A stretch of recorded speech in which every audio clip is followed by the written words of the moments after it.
آپ کو اہم خبر سے آگاہ کریں، چیف جسٹس آف پاکستان کی پنجاب اور خیبر پختونخوا میں انتخابات میں تاخیر کے معاملے پر اسکوت نوٹس پر 9 رکنی بینچ کی سماعت ابھی تک جاری ہے۔ اسی حوالے سے جانتے ہیں سپریم کورٹ میں موجود ہماری رپورٹر رخسانہ خان سے۔ جی رخسانہ۔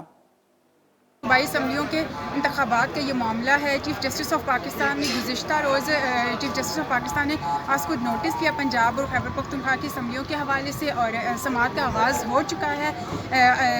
تحریک انصاف کے وکیل علی ظفر کی جانب سے بھی دلائل پیش کیے جا رہے ہیں۔ چیف جسٹس آف پاکستان صدر مملکت کے صوبائی اسمبلی کے انتخابات کی تاریخ دینے کے حوالے سے بھی غور و فکر کر رہے ہیں۔ اس کے ساتھ ساتھ چیف جسٹس آف پاکستان کی جانب سے 3 سوالات اٹھائے گئے ہیں کہ صوبائی اسمبلیاں تحلیل ہونے کے بعد کس کی آئینی ذمہ داری ہے کہ وہ الیکشن کی تاریخ کا اعلان کرے۔ اس کے ساتھ ساتھ الیکشن میں صوبائی اور وفاق کی حکومتوں کا کیا رول ہے اس میں، اور اس کے ساتھ ساتھ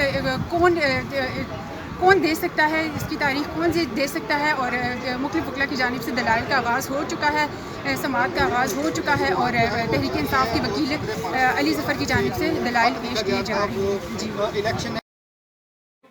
بہت شکریہ رخسانہ، مزید آگاہ کرتی رہیے گا۔